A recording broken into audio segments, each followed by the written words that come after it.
देखिए कक्षा 12वीं आपका जो वार्षिक परीक्षा का पेपर आएगा पूरा इसी यही क्वेश्चन है उसमें आने वाले, पूरी फुल गारंटी है। ठीक है, कक्षा 12वीं अर्थशास्त्र विषय कौन सा आपका? अर्थशास्त्र, इकोनॉमिक्स है ना, अर्थशास्त्र। कक्षा 12वीं अर्थशास्त्र विषय, एमपी बोर्ड मध्य प्रदेश राज्य के विद्यार्थी, आप लोग की जो वार्षिक परीक्षा प्रारंभ होने वाली है कब से? 18 फरवरी से। आपका जो अर्थशास्त्र का जो पेपर है, आपके पूरे के पूरे प्रश्न कैसे आएंगे? माध्यमिक शिक्षा मंडल भोपाल एमपी बोर्ड ने विमर्श पोर्टल, उसकी जो ऑफिशियल वेबसाइट है, उस पर एक प्रश्न बैंक अपलोड किया है। उस प्रश्न बैंक से आपके पूरे प्रश्न बन करके आएंगे। तो उस प्रश्न बैंक का यहाँ पर आपको सॉल्यूशन आपको यहाँ पर समझाया जाएगा आज के इस वीडियो में, है ना, आज के इस क्लास में। तो आप देख सकते हो अर्थशास्त्र का अध्याय 2 उपभोक्ता के व्यवहार के सिद्धांत वाला अध्याय यहाँ पर आज हम समझेंगे। ऑब्जेक्टिव वगैरह हम लास्ट में समझेंगे, पहले हम जो आंसर क्वेश्चन है पहले हम उसको समझेंगे। ठीक है, पहले आंसर क्वेश्चन को यहाँ पर हम समझेंगे और पहले यहाँ पर हम आंसर क्वेश्चन वगैरह को यहाँ पर हम याद करेंगे। ठीक है, किसको याद करेंगे? हम आंसर क्वेश्चन वगैरह को हम याद करेंगे। ठीक है, तो आपका यहाँ पर प्रश्न क्या आप यहाँ पर समझ सकते हो? आपका यहाँ पर प्रश्न है उपयोगिता को परिभाषित कीजिए। प्रश्न क्या है आपका यहाँ पर? अति लघुत्तरी प्रश्न, उपयोगिता को परिभाषित कीजिए। किसको परिभाषित कीजिए? उपयोगिता को परिभाषित कीजिए। उपयोगिता किसे कहते हैं? उपयोगिता की परिभाषा दीजिए, उपयोगिता को परिभाषित कीजिए। किसको? उपयोगिता को। आईएमपी है, 2 नंबर का इससे एक प्रश्न आएगा और 4 नंबर वाला एक प्रश्न आएगा और 3 विकल्प आएंगे। पहले 2 नंबर वाले यहाँ पर अपन प्रश्न समझेंगे ना।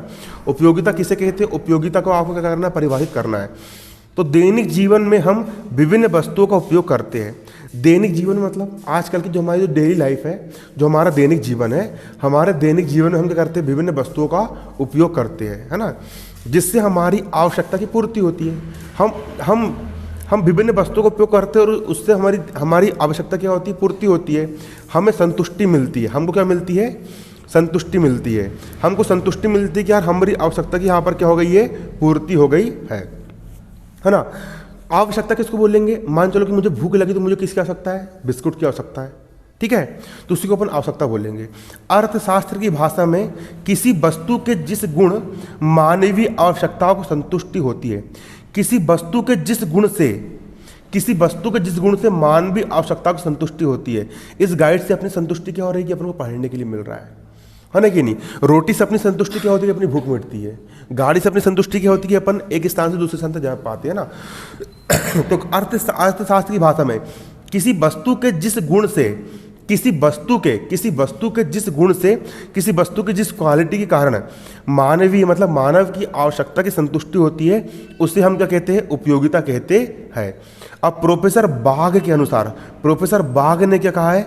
मानवीय आवश्यकताओं को संतुष्ट करने की क्षमता ही उपयोगिता है। अगर मान चलो जैसे मैं हूँ, मैं किसी की क्षमता को मैं किसी को संतुष्ट कर पा रहा हूँ तो वो मेरी उपयोगिता है।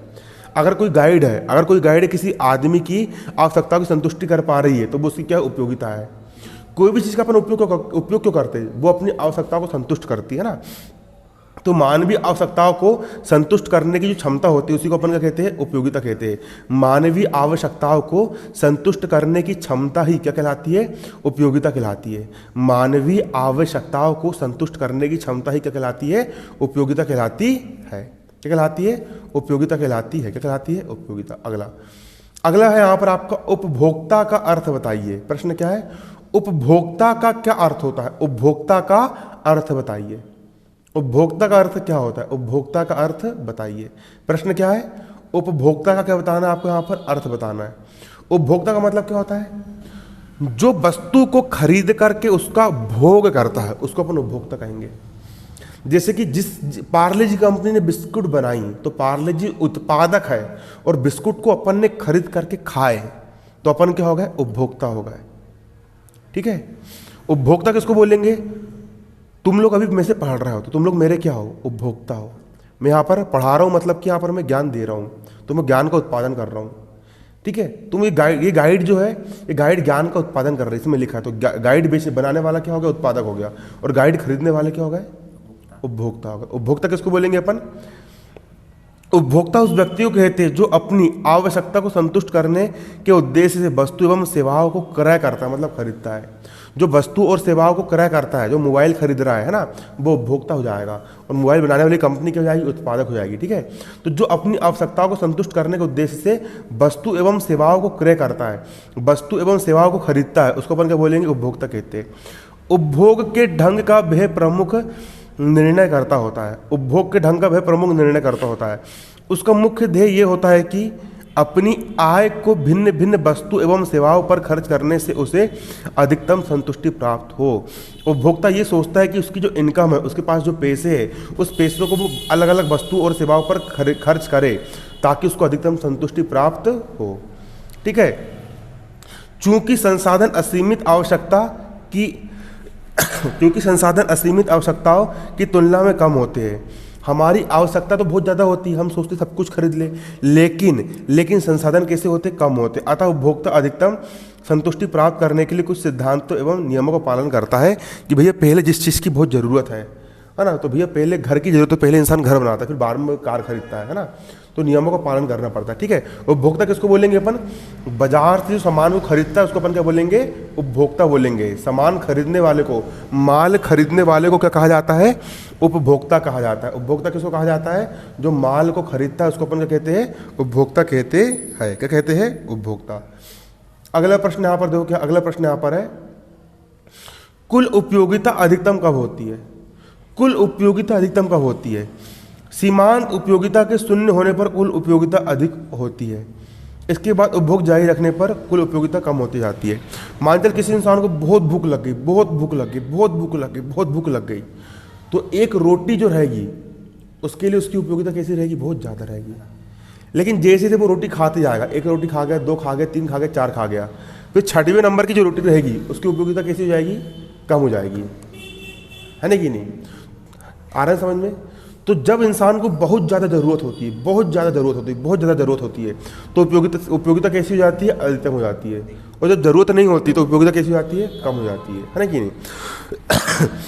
जैसे एग्ज़ाम पास में आते हैं, तो मेरी उपयोगिता बढ़ जाती है। यूट्यूब पर हमको बहुत सारे बच्चे देखते हैं, और जब एग्ज़ाम पास में नहीं होते तो फिर उपयोगिता क्या हो जाती है, कम हो जाती है ना कि। तो ज़रूरत के समय उपयोगिता क्या हो जाती है, बढ़ जाती है, और जब ज़रूरत नहीं होती तो उपयोगिता कैसी हो जाती है, कम हो जाती है ना। सीमांत उपयोगिता के शून्य होने पर, जब सीमांत उपयोगिता शून्य हो जाए कुल उपयोगिता अधिकतम होती है ना। इसके बाद उपयोगिता जारी रखने पर अपन वस्तु का उपयोग करते जा रहे हैं, तो फिर उपयोगिता क्या होती जाती, कम होती जाती है। अगले यहाँ पर प्रश्न है, उपयोगिता क्या है। उपयोगिता क्या होती है, देखो उपयोगिता क्या होती है। उपयोगिता अर्थशास्त्र की भाषा में किसी वस्तु के जिस गुण से मानवीय आवश्यकताओं को संतुष्ट किया जाता है, किसी वस्तु के जिस गुण से, किसी वस्तु की जिस क्वालिटी के कारण मानवीय आवश्यकताओं को संतुष्ट किया जाता है, उसे उपयोगिता कहते हैं। क्या कहते हैं उसको अपन, उपयोगिता कहते हैं। उदाहरण के लिए रोटी से मनुष्य की भूख शांत हो जाती है। रोटी से क्या शांत होती है, मनुष्य की भूख शांत हो जाती है ना। अतः हम कह सकते हैं कि उसमें उपयोगिता है। अतः रोटी में क्या होती है, उपयोगिता होती है। रोटी से मनुष्य की भूख शांत हो जाती है, अतः रोटी में क्या होती है, उपयोगिता होती है। इसी प्रकार उपयोगिता से आशय किसी वस्तु तथा सेवा की मानवीय आवश्यकता को संतुष्ट करने शक्ति से होता है। कोई वस्तु अगर मानवीय आवश्यकता को संतुष्ट कर पा रही है, मतलब वह वस्तु उस मानव के लिए क्या होती है, उपयोगी होती है। इसी को हम क्या बोलेंगे, उपयोगिता कहते हैं। इसी को हम क्या कहते हैं, उपयोगिता कहते हैं। अगला प्रश्न यहाँ पर क्या है, देखो ना, अगला प्रश्न यहाँ पर है, उदासीनता वक्र नकारात्मक ढाल क्यों बनाते हैं। जो उदासीनता वक्र होते हैं वो कैसी ढाल बनाते हैं, नकारात्मक ढाल क्यों बनाते हैं, है ना। देखो उदासीनता वक्रों की ढाल ऋणात्मक होती है, अर्थात वक्र बाएं से दाएं की ओर नीचे गिरती हुई ढाल वाला होता है। उदासीनता वक्र जो होता है, ये हो गया बायां, ये हो गया दायां हिस्सा। बायां मतलब उल्टा हाथ, दायां मतलब सीधा हाथ। तो बाएं से दाएं की ओर ऊपर से नीचे गिरते हुए बनाता है ना। तो उदासीनता वक्र क्या कैसा बनता है कि नीचे गिरता हुआ बनता है ना। ठीक है, गिरने वाला होता है ना।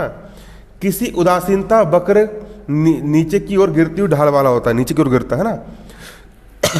किसी उदासीनता वक्र का प्रत्येक बिंदु दो वस्तुओं के समान संतोषप्रद बिंदुओं को प्रदर्शित करता है। ऐसा तभी संभव होगा जब एक वस्तु बढ़ती हुई मात्रा के साथ दूसरी वस्तु की मात्रा गिर रही हो। एक उपभोक्ता किसी वस्तु का अधिकतम उपभोग करता है तो दूसरी वस्तु का वह कम उपभोग करेगा। ठीक है, मान चलो कि दो प्रकार की बिस्कुट है, एक है पार्ले जी, एक है टाइगर बिस्कुट है। अगर पार्ले जी बिस्कुट रहती, पार्ले जी बिस्कुट बस रहती तो क्या होता, अधिक बिकती। लेकिन मार्केट में इसी टाइगर बिस्कुट आ जाएगी, है ना, और फिर दोनों का कंपटीशन होगा और जो उपभोक्ता फिर टाइगर बिस्कुट खरीदेगा, तो फिर पार्ले जी बिस्कुट बिकेगी क्या, नहीं बिकने वाली। ठीक है, पार्ले जी बिस्कुट बिकती है क्या, नहीं बिकती है, ऐसा रहता। ठीक है, यदि वह एक वस्तु की अधिक इकाइयाँ प्राप्त करना चाहता है तो उसे दूसरी वस्तु की इकाइयाँ कम करनी होगी ताकि कुल संतुष्टि कैसी रहे, अपरिवर्तित रहे। कुल संतुष्टि कैसी रहे, अपरिवर्तित रहे। कुल संतुष्टि अपरिवर्तित रहे, है ना। तो उदासीनता वक्र क्या बोलेंगे अपन, उदासीनता वक्र नकारात्मक ढाल बनाते हैं क्यों। तो उदासीनता वक्रों की ढाल कैसी होती है, ऋणात्मक होती है, अर्थात वक्र बाएं से दाएं नीचे की ओर गिरने वाली ढाल की ओर होता है। बाएं से दाएं नीचे की ओर गिरने वाली ढाल के समान होता है, नीचे की ओर गिरने वाला ढाल के समान होता है। किसी उदासीनता वक्र का प्रत्येक बिंदु दो वस्तुओं के समान संतोषप्रद बिंदुओं को प्रदर्शित करके ऐसा तभी संभव होता है, ये तुम याद कर लेना। ठीक है, अगला प्रश्न यहाँ पर क्या है, देखो अगला प्रश्न यहाँ पर उदासीनता मानचित्र क्या होता है। उदासीनता मानचित्र, उदासीनता मानचित्र बोलो या वक्र बोलो, बात एक ही है। तटस्थता चित्र का आशय तटस्थता वक्रों के समूह से है। तटस्थता चित्र का आशय किससे होता है, तटस्थता वक्रों के समूह से होता है। समूह में प्रत्येक दी हुई एक संतुष्टि स्तर को दर्शाता है ना।